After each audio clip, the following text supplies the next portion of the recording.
الحمد لله رب العالمين والعاقبة للمتقين والصلاة والسلام على سيد الأنبياء والمرسلين وعلى آله وأصحابه الطيبين الطاهرين أما بعد فأعوذ بالله من الشيطان الرجيم بسم الله الرحمن الرحيم قد أفلح من تزكى وذكر اسم ربه فصلى صدق الله العظيم غوث اعظم بمنی بے سرو ساما مدد قبلہ دین مدد کعبہ ایمان مدد بگردہ بے بلا افتاد کشتی ضعیفان و شکستہ رات پشتی بحق کے خواجہ عثمان ہارون مدد کن یا معین الدین چشتی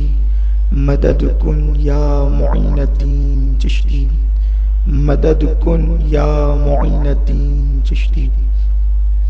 منبر پر جلوگر معزز و مکرم عرش مقام سادات کرام علماء ذوی الاحترام وہ برادر بزرگ بلبل باغ مدینہ الحاج قاری محمد رضوان خان صاحب، حاضرین سنی اجتماع، السلام علیکم ورحمۃ اللہ وبرکاتہ۔ آئیے ہم اور آپ مل کر انتہائی عقیدت و محبت کے ساتھ اپنے اور ساری کائنات کے مرکز عقیدت انیس بے کساں چارہ ساز درد منداں دانائے سبل مولائے کل ختم الرسل طٰہٰ و یاسین مزمل و مدثر انیس بے کساں چارہ ساز درد منداں حضور رحمت عالم جان عالم تاجدار عرب و عجم حضور احمد مجتبی محمد مصطفیٰ ارواحنا فدا صلی اللہ تعالی علیہ وسلم کی بارگاہ بے کس پناہ میں جس طریقے سے میں پڑھا ہوں آپ بھی میرے ساتھ مل کر بآواز بلند پڑھیں۔ الصلاۃ والسلام علیک یا رسول اللہ، الصلاۃ والسلام علیک یا نبی اللہ، الصلاۃ والسلام علیک یا حبیب اللہ وعلی آلک و اصحابک یا نور اللہ صلی اللہ تعالی علیہ وسلم۔ کیا مہکتے ہیں مہکنے والے، کیا مہکتے ہیں مہکنے والے، بو پہ چلتے ہیں بھٹکنے والے، جگمگا اٹھی میری گور کی خاک تیرے قربان چمکنے والے، سنیو ان سے مدد مانگے جاؤ وہ نہیں ہاتھ جھٹکنے والے، سن لے آدھا میں بگڑنے کا نہیں وہ سلامت ہے بنانے والے، آسیو تھام لو دامن ان کا پڑے بکتے رہے بکنے والے، اور کیوں رضا آج گلی سنی ہے اٹھ میرے دھوم مچانے والے، کفے دریائے کرم میں ہے رضا پانچ پھوارے چھلکنے والے۔ میرے پیارے آقا صلی اللہ تعالی علیہ وسلم کے پیارے دیوانوں، آیہ کریمہ کے جس حصے کی تلاوت کرنے کا میں نے شرف حاصل کیا ہے، رب قدیر اس کے متعلق مجھے حق کہنے اور آپ تمامی حضرات کو حق سن کر اس پر عمل کرنے اور اسے عام کرنے کی توفیق عطا فرمائے۔ حضور بندہ نواز گیسو دراز گیسوؤں کے سائے میں ہم اور آپ اپنے آقا صلی اللہ علیہ وسلم کی محفل میں حاضر ہے۔ اللہ تبارک و تعالی مجھے اور آپ سب کو اس روحانی اجتماع کی برکتیں نصیب فرمائیں۔ یہ سرزمین اولیاء چشت کی سرزمین ہے اور ہم اور آپ یہاں پر تزکیہ قلب کے لیے حاضر ہیں۔ میرے پیارے آقا صلی اللہ تعالی علیہ وسلم کے پیارے دیوانوں، اسی مناسبت سے میں نے قرآن مقدس کی بڑی مشہور و معروف آیہ کریمہ کی تلاوت کی ہے۔ اس وقت نماز کا عنوان جتنا مشہور و معروف ہے وہ کسی کس و ناقص سے پوشیدہ نہیں۔ نماز کی اہمیت بھی مسلمان اچھی طرح سے جانتا ہے۔ نماز افضل العبادات ہے، نماز مومنوں کی معراج ہے، نماز دلوں کا قرار ہے، نماز دلوں کا چین ہے، نماز قیامت کے دن پل صراط پر نور ہے، نماز قبر کا اجالا ہے، نماز چہروں کا نور ہے، نماز بیماریوں سے نجات کا ذریعہ ہے، نماز دلوں کے تزکیے کا ذریعہ ہے، نماز گناہوں سے نجات کا ذریعہ ہے، نماز قرب خداوندی کا وسیلہ ہے، نماز ایک انسان کو مقام انسانیت سے اٹھا کر کے اتنا بلند کرتی ہے کہ اسے اللہ کا محبوب اور مقبول بنا دیتی ہے۔ نماز وہ عظیم عبادت ہے کہ اللہ نے جتنی عبادتوں کو فرض فرمایا زمین کے اوپر فرض کیا اور پھر احکامات جبریل کے ذریعے سے نازل فرمائے، لیکن جب نماز کی باری آئی تو میرے اللہ نے اپنے حبیب صلی اللہ علیہ وسلم کو اتنی بلندیوں پر بلایا کہ جہاں کیف کے پر جلتے ہیں، جہاں جبریل کی رسائی ختم ہوتی ہے، جہاں سوچ و فکر سجدہ ریز ہوتی ہے، جہاں موسیٰ اور عیسیٰ تھک کر کے بیٹھ جاتے ہیں، جہاں داؤد کی رسائی نہیں، جہاں ایوب کی رسائی نہیں، جہاں خلیل کی خلت جو ہے وہ سجدہ ریز ہے، اور وہاں پر کوئی انسان جا نہ سکے، نہ انسان جا سکے، نہ انسان کی سوچ جا سکے، نہ انسان کی فکر جا سکے، اللہ اکبر، جہاں جانے کے الفاظ بھی نہیں جا سکتے، جہاں عقل و شعور سجدہ ریز ہے، اتنی بلندیوں پہ بلایا، عرش کے پہلے لامکاں پر بلایا اور پھر دوریوں کو ختم کر دیا۔ اللہ اکبر، اگر یہ کہیں کہ اتنا فاصلہ تو بھی غلط، کہیں اتنا فاصلہ تو بھی غلط، جہاں اتنا اور کتنا سب ختم ہو جائے وہاں میرے حبیب کو بلایا۔ قرآن نے اس کا اعلان یوں کیا، ثم دنا فتدلى فكان قاب قوسين او ادنى، اتنے قریب کیا کہ دو کمانوں سے بھی کم کا فاصلہ رہ گیا۔ کم کتنا رہا یہ تو بتا نہیں سکتے، البتہ اتنا ضرور کہتے ہیں کہ وہاں تو دو کی جگہ نہیں، نہ وہاں ہواؤں کا گزر، نہ وہاں فضاؤں کا گزر، نہ وہاں سوچ کا گزر، نہ وہاں فکر کا گزر، وہاں تو جاہی نہیں دوئی کی، وہاں تو ہو نہیں سکتے۔ تو یہ بھی نہیں کہتے کہ وہ تھے اور یہ بھی نہیں کہتے کہ وہ نہ تھے، وہی ہے اول، وہی ہے آخر، وہی ہے ظاہر، وہی ہے باطن، اسی کے جلوے، اسی سے ملنے، اسی سے اس کی طرف گئے تھے۔ اتنا قرب عطا کیا کہ سارے قرب کے فاصلے ختم ہو گئے۔ جہاں وسط و فرقت گلے ملتے ہیں وہ مصطفیٰ کی معراج ہے، جہاں پر شان بے نیازی بھی شوق لقاء ظاہر کرتی ہے وہ مصطفیٰ جان رحمت کی معراج ہے۔ اللہ اکبر، بس ہم اتنا کہہ سکتے ہیں کہ بحر معانی میں ایک قطرہ تھا جو فنا ہو گیا، اس مبدأ فیاض میں وہ قطرہ فنا ہو گیا، بس اتنا ہی کہہ سکتے تھے، اتنا ہی کہہ سکتے ہیں کہ ذات مصطفیٰ ذات خدا میں مقام فنائیت حاصل کر چکی، اتنا قریب بلایا اور بلا کر کے نماز جیسا تحفہ عطا کیا۔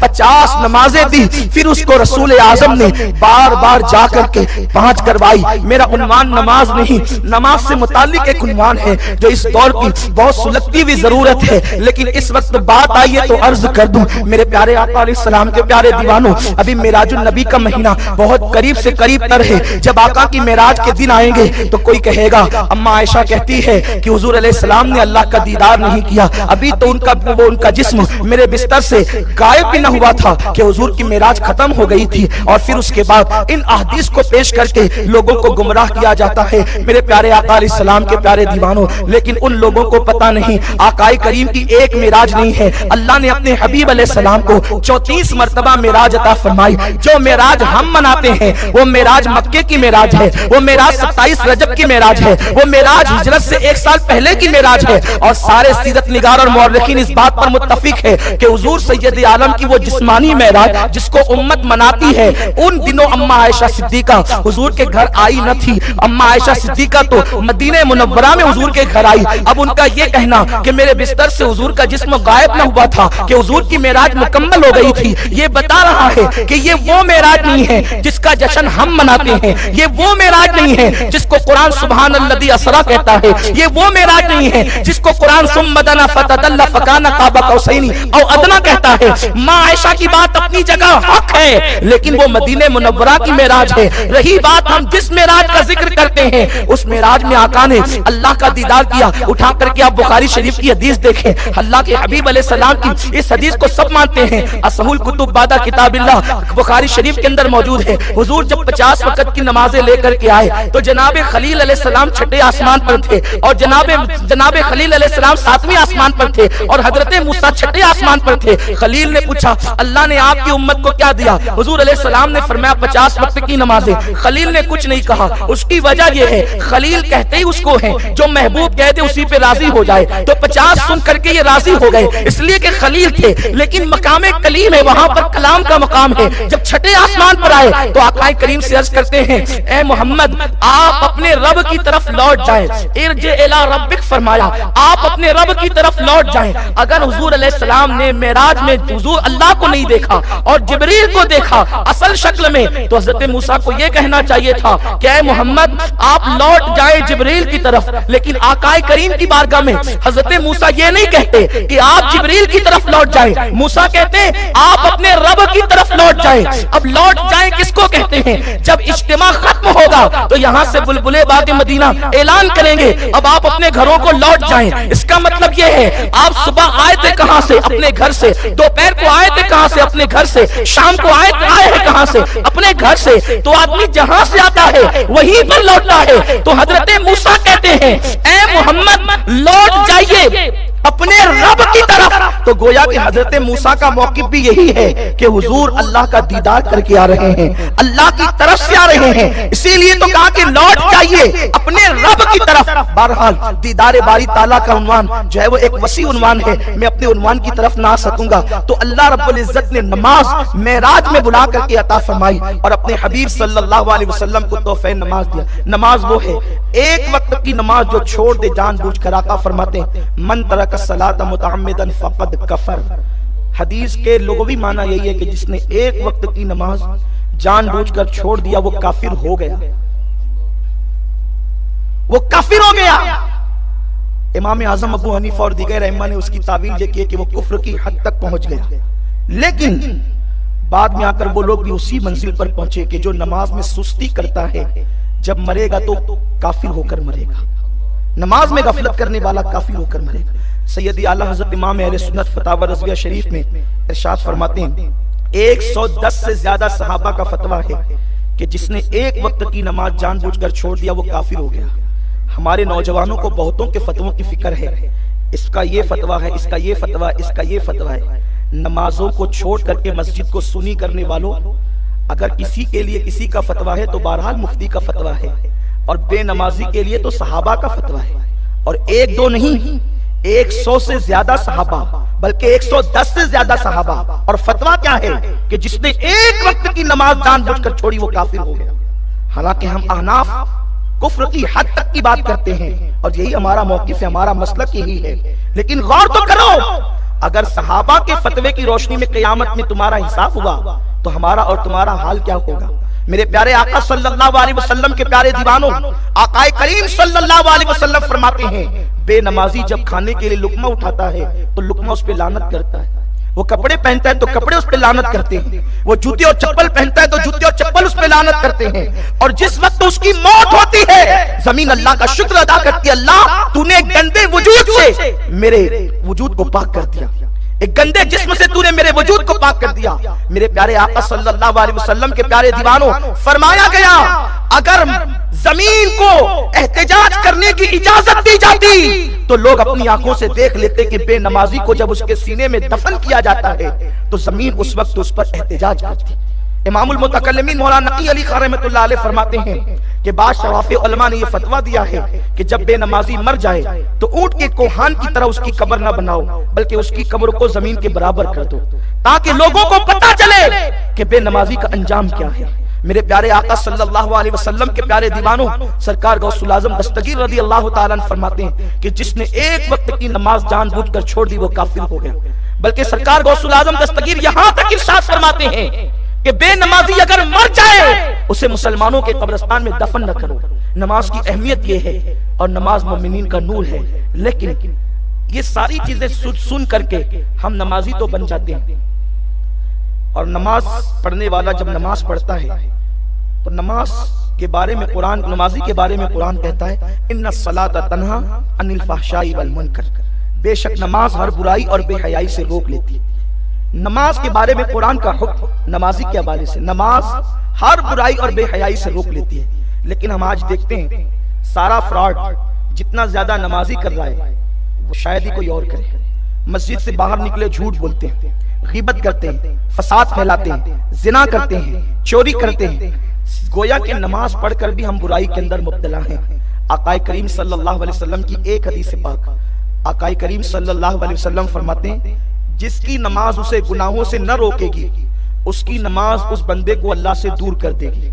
نماز دو کام کرتی ہے، یا تو گناہ سے روک لیتی ہے یا تو اللہ سے دور کر دیتی ہے. اب جس کی نماز نے اس کو گناہ سے روک لیا گویا کہ وہ نمازی کامیاب ہے اور وہ اللہ کے قریب ہو گیا. اور جس کی نماز اس کو گناہوں سے نہیں روکتی، نمازی ہونے کے بعد بھی غیبت، چغلی، فساد، جھوٹ، کاروبار میں جو ہے وہ فراڈ، سود، زنا، یہ ساری چیزیں کر رہے ہیں نماز کے باوجود.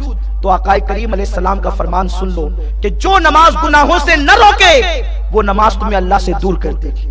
ایک نوجوان کے بارے میں آقا علیہ السلام سے پوچھا گیا یا رسول اللہ ایک جوان ہے، نماز بھی پڑھتا ہے گناہ بھی کرتا ہے. آقا فرماتے ہیں اگر سچا نمازی ہے تو گناہ سے رک جائے گا. لوگوں نے دیکھا چند دنوں کے بعد وہ گناہوں سے باز آ گیا. تو نماز کا کام یہ گناہ سے روکنا. اب جو نماز گناہوں سے نہ روکے وہ نماز نہیں ہے، بلکہ اس نماز کا حال تو قرآن یوں بیان کرتا ہے عاملۃ ناصبۃ تصلی نارا حامیہ، کہ محنت کر کے آئیں گے، عبادت کر کے آئیں گے، پھر بھی جہنم میں داخل کیے جائیں گے. کیا بات ہے! نماز گناہوں سے کیوں نہیں روکتی آج؟ نماز کا وہ فیضان ہمیں کیوں نہیں ملتا جو ملنا چاہیے؟ نماز وہ ہے اگر 2 رکعت پڑھ کر کسی مردے کی زندگی کے لیے دعا کر دی جاتی تو مردے زندہ ہو جاتے. نماز وہ ہے کہ نمازی ہاتھ اٹھا کر جس کے لیے دعا کر دیتا اس کی تقدیریں بدل جاتی. آج کیا بات ہے، ہماری نمازیں ہمیں اس منزل پر نہیں لے جا رہی ہے جس منزل پر نمازیں لے جاتی ہے. تو قرآن نے کنڈیشن لگائی ہے نماز کیسی ہو. اللہ ارشاد فرماتا ہے قد افلح من تزکا. پہلی کنڈیشن یہ ہے کہ کامیاب ہے وہ نمازی جنہوں نے اپنے من کو پاک کیا. اگر وضو نہ ہو تو نماز نہیں ہوتی، تو جن کے دل نہ پاک ہو ان کی نماز کیسے ہوگی؟ پہلے دل پاک کرو، دلوں کی صفائی. یہ جتنی خانقاہیں آپ کو ہندوستان میں نظر آ رہی ہے، حضرت بندہ نواز کی خانقاہ، حضرت جنیدی خاندان کی خانقاہ، اسی طریقے سے سرکار غریب نواز کی خانقاہ، سرکار قطب الدین بختیار کاکی کی خانقاہ، حضرت محبوب الہی کی خانقاہ، مخدوم اشرف جہانگیر سمنانی کی خانقاہ، حضرت شاہ برکت اللہ کی خانقاہ. ان لوگوں نے یہ اسی پہ زور دیا پہلے دل پاک کرو. نمازی بننے سے پہلے دل پاک کرو. آج ہم نماز کے چرچے تو کر رہے ہیں لیکن ہمارے دل پاک نہیں ہیں. بے وضو مسجد میں آؤ تو نماز نہیں ہوتی. اور جس دل کے اندر حسد کا بت بیٹھا ہو، جس دل کے اندر کینے کا بت بیٹھا ہو، جس دل کے اندر انانیت کا بت بیٹھا ہو، اتنے سارے بت لے کر کے آؤ گے تو رب کا قرب کب پاؤ گے؟ لوگوں تم نے تو دوسرے بت خانوں کو دیکھ کر کے اشہد ان لا الہ الا اللہ کی صدا بلند کی ہے، لیکن اس دل کو تم نے کتنے بتوں کا مسکن بنا دیا. کعبے سے بت تو گرا دیے گئے آج سے 1450 سال پہلے، لیکن کعبے کی زیارت کو جانے والوں تمہیں ملے گا کیا؟ جو اوپر تھے وہ تو گرا دیا گرانے والوں نے اور حق ادا کیا اسلام کا. لیکن ہم اپنے دلوں کے اندر اتنے سارے بت سجائے بیٹھے ہیں. رب کا قرب کیسے ملے گا؟ رب کی الفت کیسے ملے گی؟ رب کی محبت کیسے ملے گی؟ اللہ اکبر. اسی لیے تو ڈاکٹر اقبال نے کرتے ہوئے کہا ہے کہ میں سر بس سجدہ ہوا کبھی تو زمین سے آنے لگی صدا. تجھے کیا ملے گا؟ تیرا دل تو ہے صنم آشنا، تجھے کیا ملے گا نماز میں؟ ارے جب 4 دیواری میں بت بیٹھے ہوں تو وہاں جانے والا قرب خدا نہیں پا سکتا. تو جو اپنے دلوں میں اتنے بت بٹھا کر کے رکھا ہو اسے نماز کا فیضان کیسے مل سکتا ہے؟ پہلے دل پاک کرو. وضو کرنے سے پہلے دل پاک کرو. قد افلح من تزکا. دل اتنے گندے ہو گئے، آقا کریم صلی اللہ علیہ وسلم نے فرمایا قیامت کے قریب ایسے حالات آئیں گے لوگ ہاتھ ملائیں گے اور دل ایک دوسرے کے لیے گندے ہوں گے. ایک بھائی کے لیے دوسرے بھائی کے دل میں کینہ، اتنا کینہ، اتنا کینہ.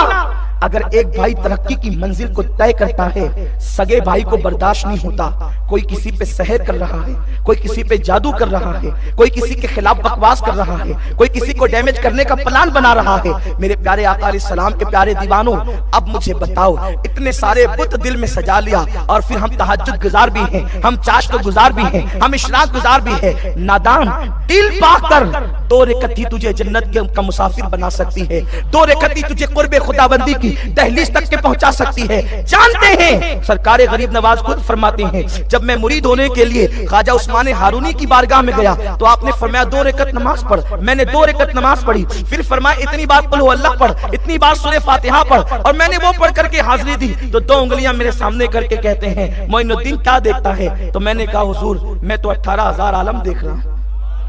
آپ غور فرمائیں نماز کیا ہے اور ہمارا